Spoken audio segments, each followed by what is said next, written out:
You have to be you. Not who they want you to be, not who they say you should be, and not who they think you are. You have to be true. You have to do what it takes for as long or as much as it takes in order to take or take back control, to move the it or the you that needs to be out the way so that you can start or stop accordingly and in line with the action that you have to take so that you can, the way that you have to get to until you get to it the way that you should. It takes a lot. Yes, it does. And you get to take your time, or you get to take the steps one at a time, or all together, whatever it takes. You get to make the attempt to get yourself out of the hole or to the hole that you need to be in order to be whatever it is that renders you in the best possible shape to shift the best way that you could. Stop trying to be and be. Start right where you're at. Nothing to figure out, nothing to find, nothing to fix. Everything's exactly how you need it to be in order for you to be whatever or the anything that you're going to be as soon as you decide to be it. To be it, you have to decide to. That's up to you to choose the direction and the difference it's going to make. And if anything helps. But right now, you have to take advantage of the now that is before you do one more thing. Before anything else. You've probably paused, procrastinated, or put off being the person you are because you imagined that there was a more powerful or particular or perfect that you were supposed to be. So you put down what you should have been doing. Then you put up walls, barriers, and roadblocks that ended up stopping and sidetracking you from being that person. Along the way, you totally forgot who you are and how important you are to who you are striving for.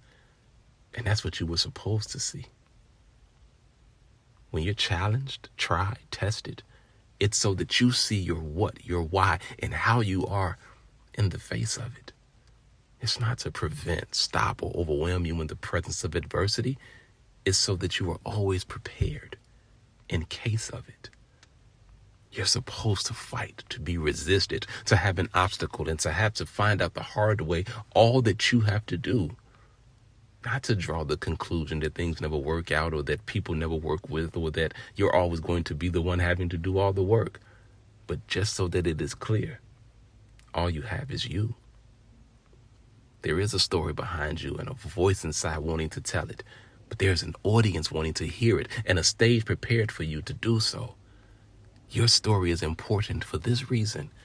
Your experience and the firsthand examples that you can give are someone's missing piece or pieces, the way that they are going to find their way.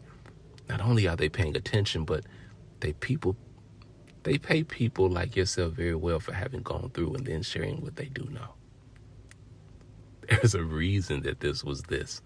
That you waited this long, that you had to wrestle your way through it, that you didn't win at first, that you had to whine, wonder, and worry about how not wonderful and sometimes wicked it was, that you almost lost your wind going through the wind that it took for you. But when it comes down to somebody needing to know what it looks like when it all works out, after someone has done the work and everything they wanted is in the works, they're going to look for you. The you that never gave up, stayed up, kept saying, kept seeing, didn't surrender, did survive, insisted, persisted, pushed and persevered, never let up, wouldn't let go, was left all by yourself, but didn't leave a doubt that it was going to be. Because you knew this whole time that you had it in you and it was going to happen and you were more than willing to do whatever it took, especially to go after it. Then you realized the secret, that you just have to be you. And that is exactly what they are going to see.